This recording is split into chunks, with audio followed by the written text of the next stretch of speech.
Everybody ready to read? Okay. We'll give you just a second.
Are they going to be using that microphone the whole time so it will feed the speaker? Yes. Okay. Are you and No, I'm good.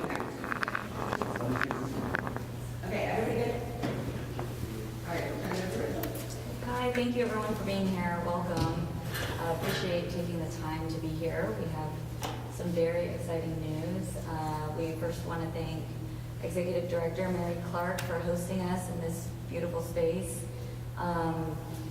I've done development for over 16 years across the country, and I can sincerely, confidently say this is going to be a one-of-a-kind project.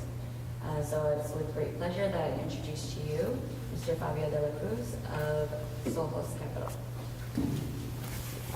Thank you so much, everybody, to be here. Thank you so much, Mary Clark, to host us. We're trying to... Hello? Okay.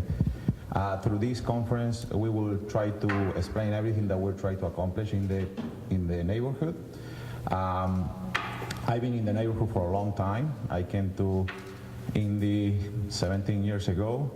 I've been buying properties in the neighborhood for at least 15. And now it's the biggest project in the neighborhood, and I think will change the city forever when we finish. We have several videos that we can show you, and that way it will be easier to understand the vision that we have. Obviously, my English is not as good to explain what we're gonna do.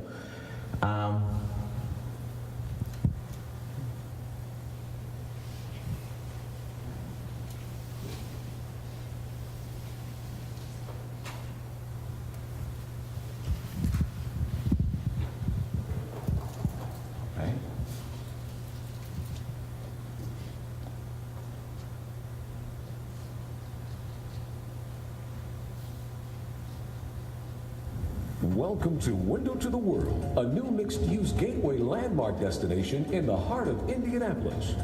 Nestled in the international marketplace, Window to the World elevates the most authentic international discoveries from the community and more. Window to the world for me is a window to your soul. It's window to something different, and it's an experience. It's an experience that you can see, that you can share, that you can imagine, that can put you someplace else. We're missing actual destinations, places where people can come and spend the day. And this project, Window to the World, will be that asset that we've been missing. The idea to build this in Indianapolis is because the uniqueness of that neighborhood, especially because it's in my heart. I've been helping this community for a long time. This international marketplace area is home to over 100 different languages. And within the area, we have about 130 different ethnic restaurants, grocery stores, markets. So imagine being able to interact with people that are a little different, but the same as you. This project made me feel really excited about everything that is going to happen.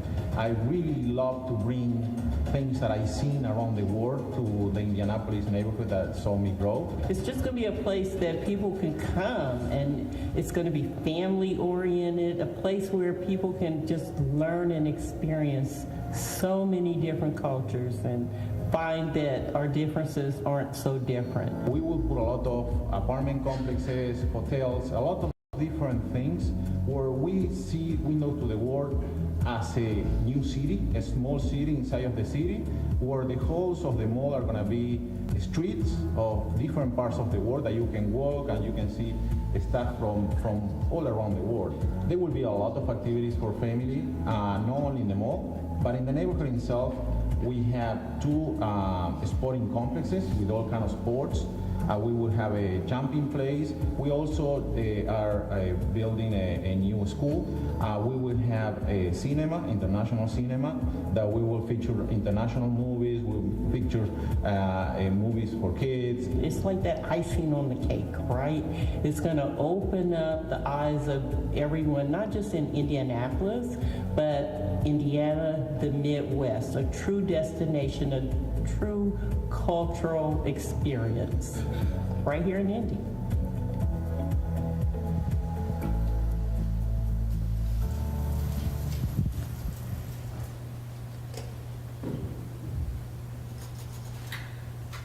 Thank you. Now we will show, this is obviously the general idea of our vision. Basically, I will say that this is 3 projects at the same time. We're trying to change the neighborhood. At the same time, the mall has 120 acres. That will make another neighborhood by itself. And the mall, we were thinking as another neighborhood. The malls, as we know it, they're no longer viable. That's why what we're doing now is to trying to think the mall as a neighborhood where the anchor stores will be apartment complexes, will be hotels, boutique hotels, corporate offices, etc. And we're thinking to do the halls as if we think about a small city where we have the streets inside of the mall. Now we're taking this a little bit further, using what is already here in Indianapolis, this unique neighborhood that you have the whole diversity focusing on only one neighborhood. And even in the cities that you have diversity, usually are geographically in different places of the city. That's why taking that as a consideration for those streets are going to reflect different parts of the world. But more than anything, this is going to be an active project. The idea is to have events, to have concerts, we will concentrate in food, music, and art, and take the international flavor as an excuse to enjoy ourselves. That won't be exclusively, because the idea is to have a fun place for everybody to come. And Windows to the World, like I said in the video, for me, is more than just a window. It's a window to your soul. It's windows to an experience. That's why it not only include the international flavor, it will include America. It will include everything exciting that can bring people in and can enjoy with us. Can you?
That's the neighborhood, like I said.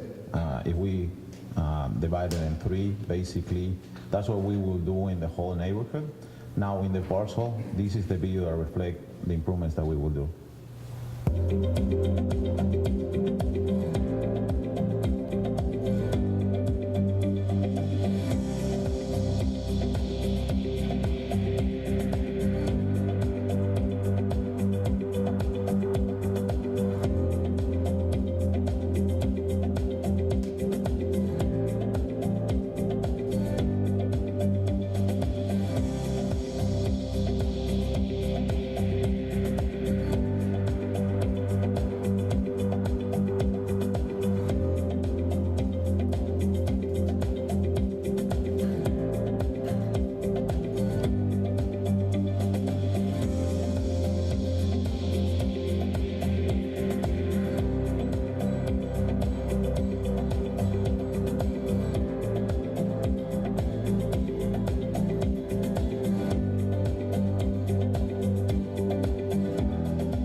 next video will show the interiors of the mall.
The final video basically is a long-term vision, and the fourth video basically we will need a lot of help from different entities, but that's basically the long-term vision for the neighborhood itself.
Thank you.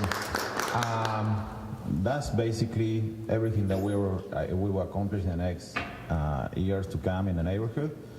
I personally love the neighborhood, love everything about it, and I think the uniqueness of it will make an attractive place for everybody in the city to come.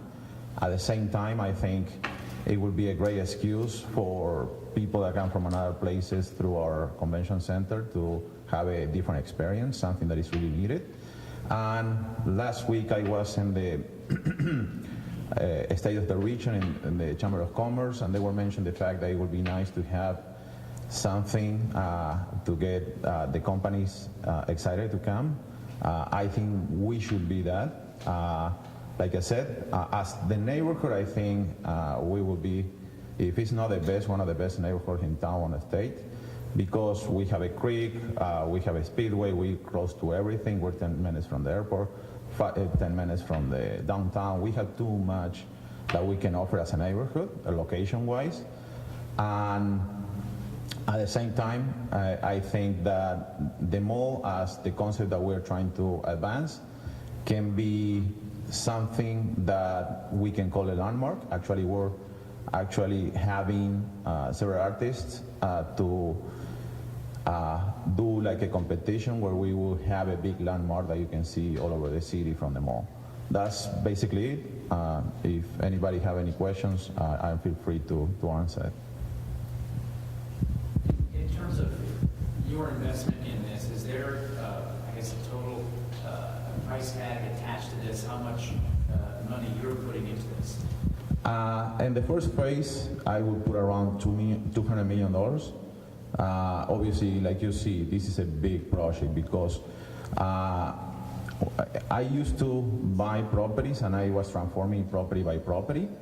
At the end, when the opportunity came to buy the mall, it was a scary situation because obviously this mall has been failing for a long time. And you cannot target the change of that property without targeting the changing of the whole neighborhood. That's why we took like a holistic approach where we say, okay, what we need security. Okay, we will have security. We have the best high-tech security in the state, maybe in the world, because we spend a lot of money. We'll spend millions of dollars on security on top of helping the city to have a brand new Northwest headquarters for the police station in the heart of our neighborhood. On top of that, obviously, that targets the consequences of the problems. The biggest challenge is jobs. That's why we will create a lot of jobs with this. Second thing, if you like people to enjoy where they live, you need to have entertainment. You have to have sport complexes. The sport complexes that we're bringing are going to be top-notch. I'm from Argentina. We really like soccer. And we already have some of the best talents in the world here training kids. I can keep doing that, and that's the goal of this, to have a high-end training where we'll support underprivileged kids to be able to transform their life through the sports, something that happened to me when I was a kid. So about a $200 million investment? That would be the first phase, yes. And beyond that? What we're doing is, when I buy properties, I never sell it. Anybody that knows me is, I'm here for life.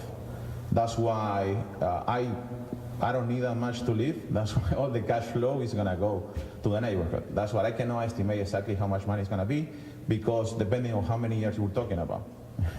You told me 10 years, it's going to be whatever cash flow I can put here, and you tell me 20 years, it would be more, obviously.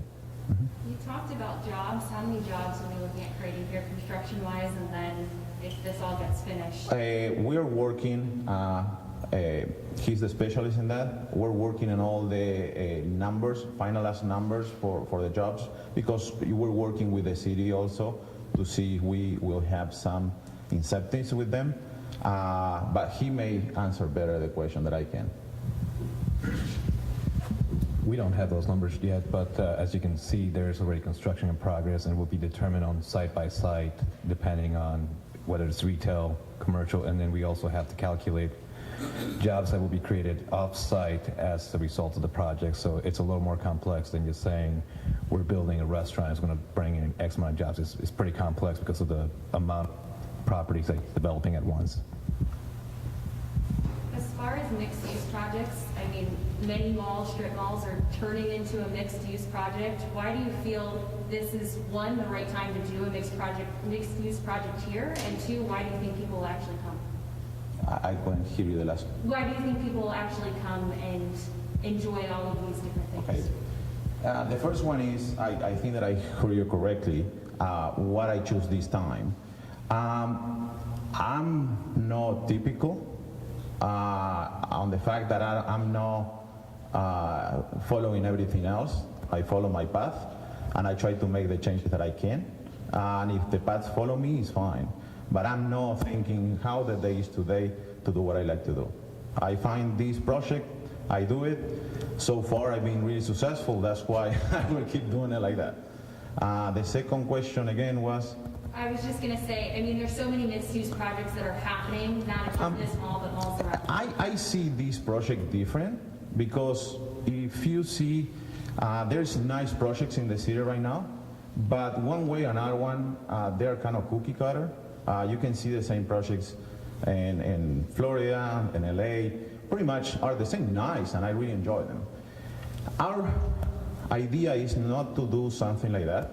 we're not going to be a high-end place. We want to be an authentic place that reflects the values of our neighborhood. And that, especially because every time that I have somebody coming to the city and I try to show everything that has the city, it wasn't even one time that somebody told me, what is the nicest mall? They say, what is this small taco place that you can take me that I cannot see any place else? We have 130 restaurants all over the world. It's not even a taqueria. You understand? That's why we have something that is unique. And at the same time, now that you were talking about the first question, about timing, new generations love more that than the fancy stuff. That's what I think, timing-wise, generational will be perfect. You just had a similar but not identical question. You began by saying that the mall is no longer viable. What can you do with the property that will make this still mall, what will make it more viable than the old time? Good question. You have to rethink the concept of the mall. If you go to a mall right now, you go to buy clothes. I'm not thinking that that's going to be the concept that I like to follow. Okay? That's why, because the big store tenants are no longer viable. Internet is doing big damage with them, and the ones that are not under, they're going to be really soon. That's why I see this more as a mall, as a neighborhood. If I said, the first time that I come out with this project and I had to explain the idea, I have somebody that told me, but this hasn't been done. You understand? Just have the big stores and convert it in an apartment complex or convert it in an office and make this small enclosed thing as a city. And I said, but the city is like that. When you live in the city, it's like I go down, I buy my clothes, I go there, I have my restaurant, I like music, I walk another half a block here. That's why the concept is the same. And especially the new generation, they like to be close. They don't like to be out there. Privacy is not something that they're really looking for. They're looking more in closeness. They look more authentic things. They look hang out with their friends. That's what the new generation wants.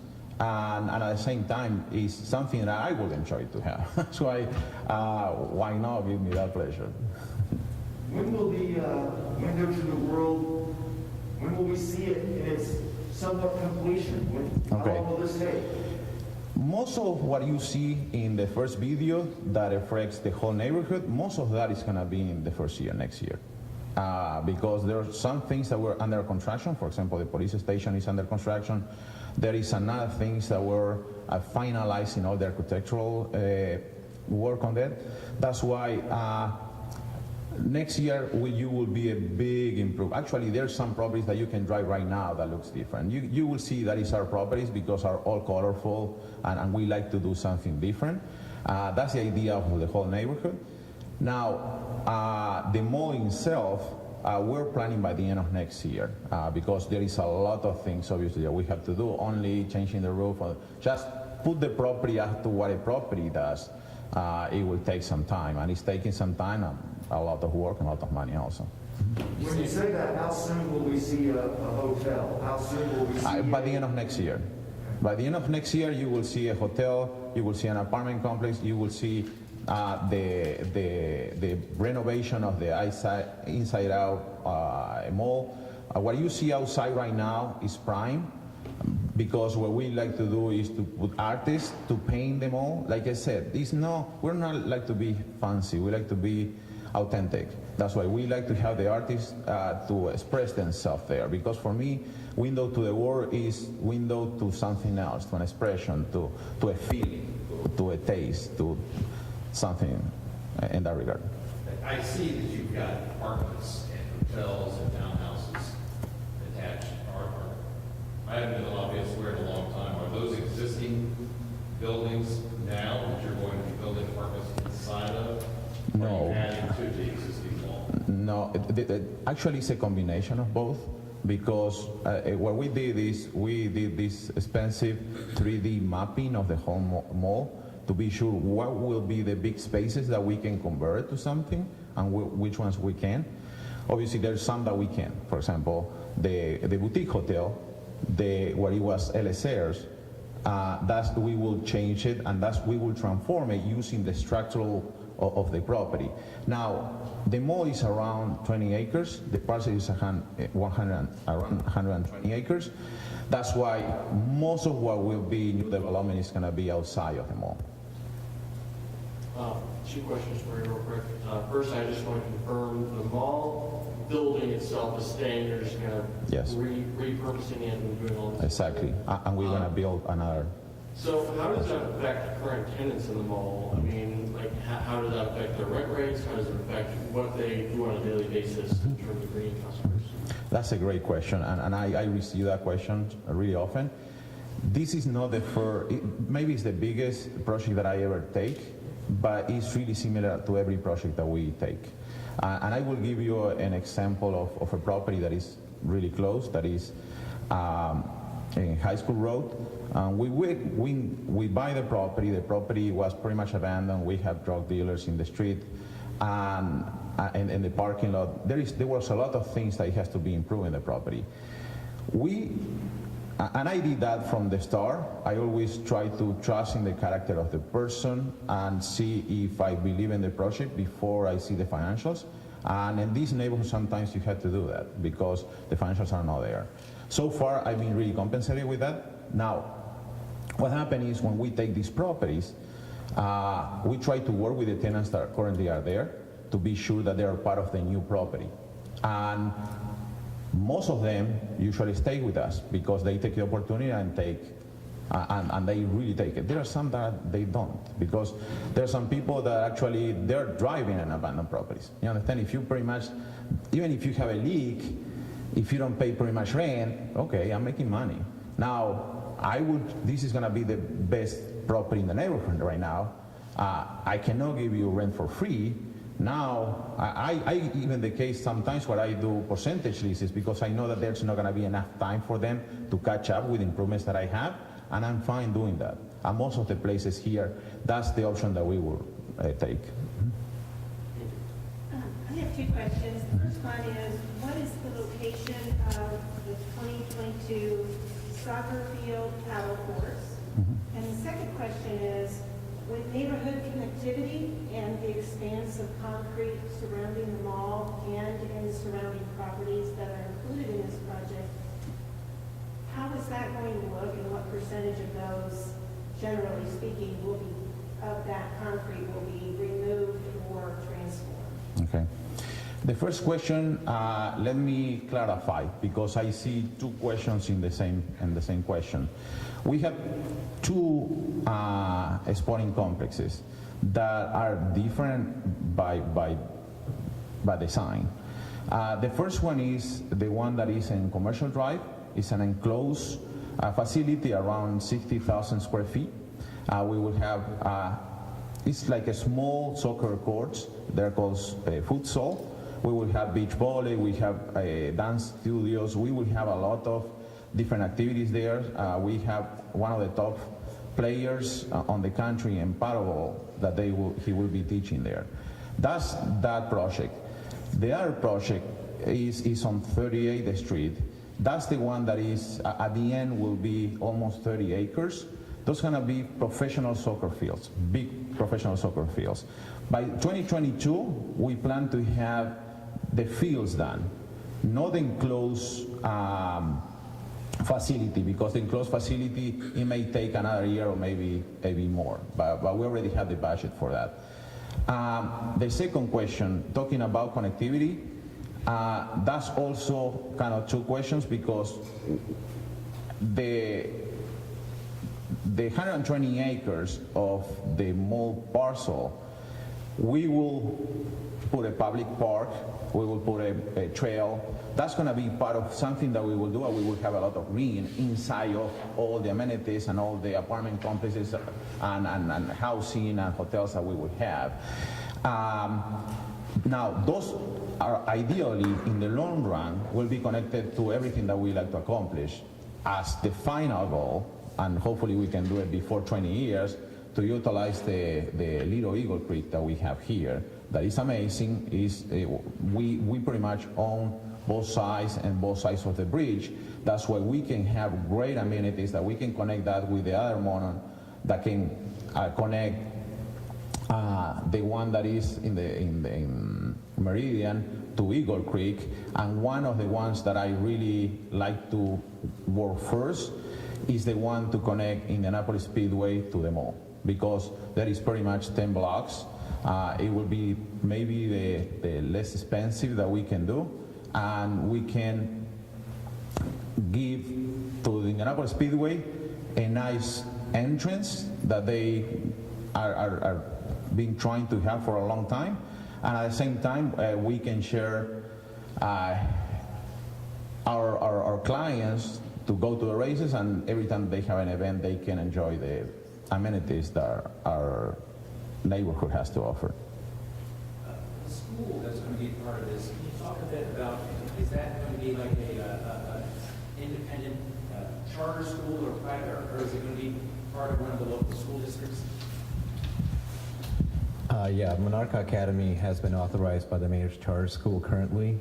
They will begin enrolling in the fall. They're currently seeking enrollment from parents. There will be temporary locations until there's a final facility, but that charter school has been authorized by the Mayor's Charter School as of last year, so they are openly enrolling students now. Thank you.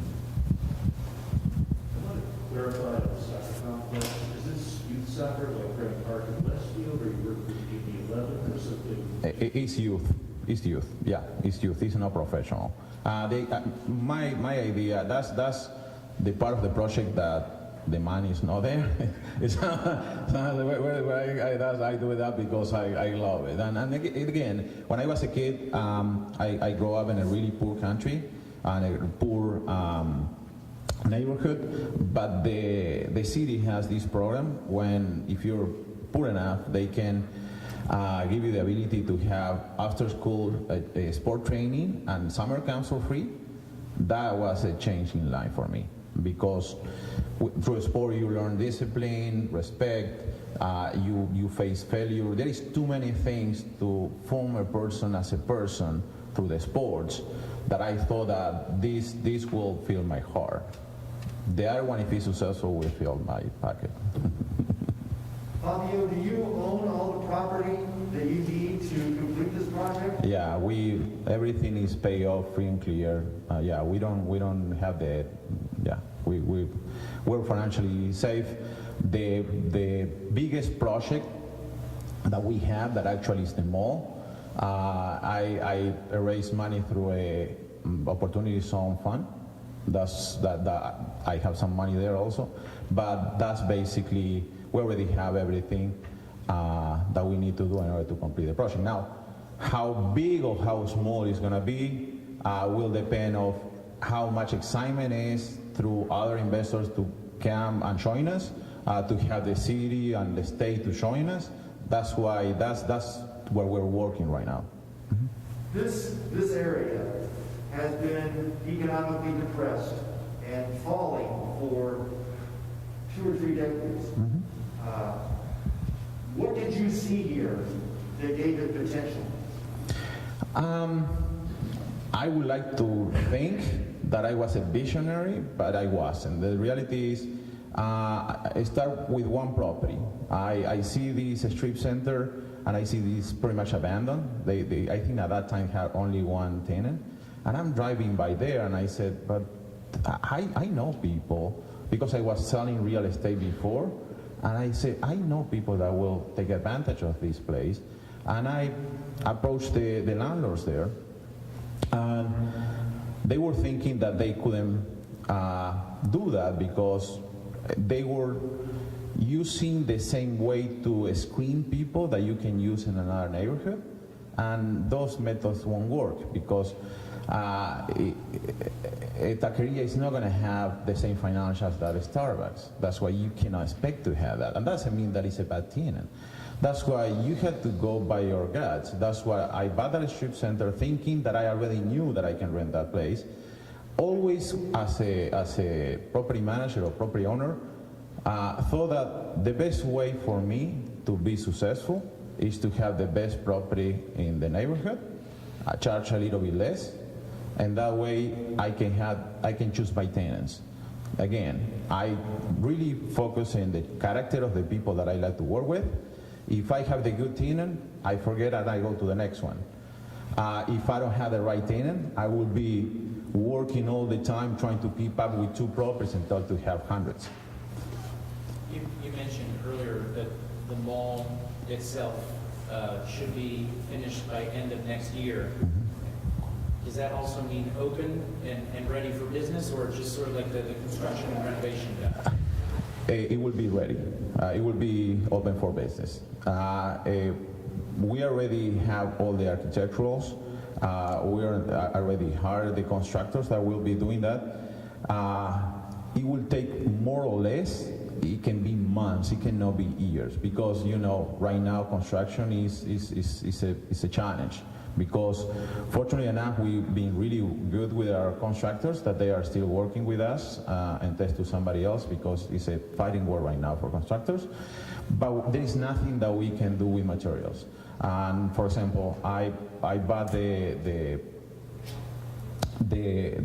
materials for the roof of the mall, and when I purchased that, now they are projecting more roofing because the material is really limited, and now we're waiting 3 months to have the roofing for the other properties, because I buy the whole roofing on the city basically to change the roof of the mall. In regard to how the mall will actually be redeveloped, are you shutting it down piece by piece, or are you shutting the whole thing down, going in there and doing it all at once? No, we will do it by phases. Okay. Yeah. I want to clarify that. And do you have incentives in place yet with the city and state? No, we're working on those. Okay. Go ahead. What's your message to the people who live nearby here, maybe people who've lived here for years, and maybe never thought something like this would ever come here? What's your message to them? Okay, that's a great question. Last week actually I've been before going public to the neighborhoods, because I think that they deserve to know what is going to happen in their place. They were really happy about this. My message is, I'm an investor that buy estates. I don't sell, and that's what I'm financially and emotionally invest on this. It's not that, and every time that we buy a property, and my managers can tell you that, when we present ourselves to the new tenants, in this case will be to the new neighbors, they will say, yeah, everybody says that. But we mean it. We don't sell properties. We're in the properties forever, because for me, I'm a long-term investor. That's what I can do, these kind of investments. Who is going to lose money building a police station? Who is going to lose money doing a sporting complex? Somebody that knows that not only is doing the right thing, but in the long run is financially feasible, because it will take me, I will make money there, but in the rest of the properties, as the neighborhood goes where I want, the profits are going to be there. Following that path, I always been doing better than most people. That's why I will be continuing doing the same. Talk about the fact that this is an opportunity zone fund. I'm sure that made property like this a little more valuable to be able to buy in your eyes. Just talk about that, please. Okay, that's a great question. Obviously, the biggest challenge that you have when you buy a property in a distressed neighborhood is the fact that you cannot put money, because if you put money, the money that you get back is not enough to cover the cost of doing it. The opportunity zone obviously helps a lot, because like it or not, you already have something less to worry about, because you're getting some in return. Still, the numbers are not there. I'm not a speculator, but in this case, I'm doing some speculations based on my own faith of what I'm able to do. That's why, for sure, and Mary Clark can tell you, she's been trying to have me buy this mall for 10 years. And always I was saying, I will do it, but that's the T-Rex. That's going to eat me alive, and you in between. It's not going to happen. Now, when that opportunity came out, obviously was another piece that can be easier to raise capital to do a project like that. Always I was thinking, I will do it, but I need to be sure what I do it. And the second thing, and maybe you can say the first thing. I didn't know what to do with it, and I said, yeah, the land is great. I don't buy land because I like cash flow.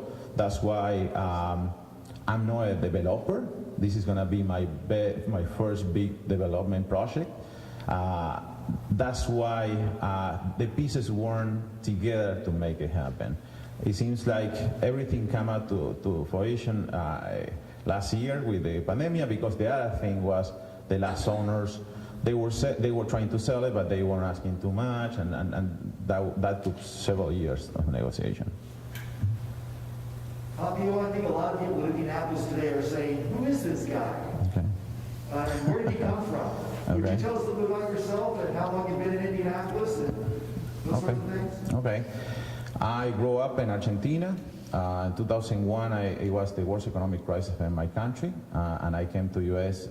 Thinking that I will make some money and come back. And I got married, and here I am. I moved to United States 20 years ago. I started as a dishwasher in Miami. When I moved here, my first job was in Don Pablo's, 96th Street. It's no longer there.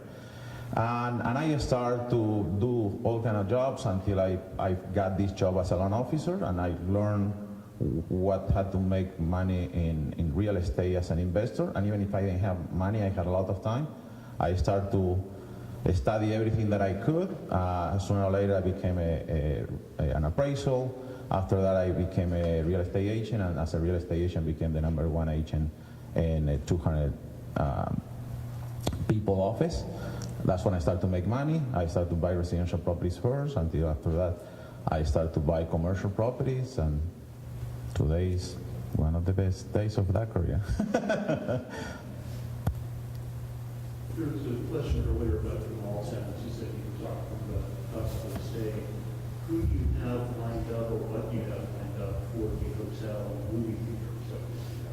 The hotel and what else? The hotel and the movie theater, do you have operators already lined up? Yes. With the hotel, actually, that's not only that. We have like 5 projects inside of this project where we already have the people that we will partner with, but we're until legal negotiations of the contracts. That's why I cannot disclose that, and 2 of the ones that you mentioned are in that stage. So the mall will remain open throughout this whole project? Yes, yes. To be fair to the tenants, that's why they have a livelihood. We don't want to discontinue that. We will take care of them when that phase and that part of the mall is happening. But the idea is that we could shut it up, and it's going to be easier and faster. But obviously, there is livelihoods here that we will try to protect. So are you confident, or what is your level of confidence? I guess I should ask that some of your tenants that are there now will be there at the end of next year. Like I said before, that's a tricky question, because always I try to say I like to give opportunity to people that deserve it. And don't forget the last part, because there are some people that they just, and I have some tenants that they're like, you like to raise my rent by double. And I'm like, yeah, but what you were paying was less than I can afford to pay the light bill in your space. Then that's why those kind of tenants, we're not going to be able to keep it. There are kind of tenants that we're not keeping. We're people. I like to, you can see I have a big team. Everybody that you see, I like to work with. I don't work with people that I don't like to work with. I don't have tenants that I want to have. Even if you pay the rent, if really you're a pain to me, that doesn't help me at all, because the idea is, if you're not a pain, you're going to be successful. I will try to be sure that you're as much successful that you can, and I can be focused on something else. Because at the end, you have limited time, and I cannot be dealing with people that I don't like to deal with.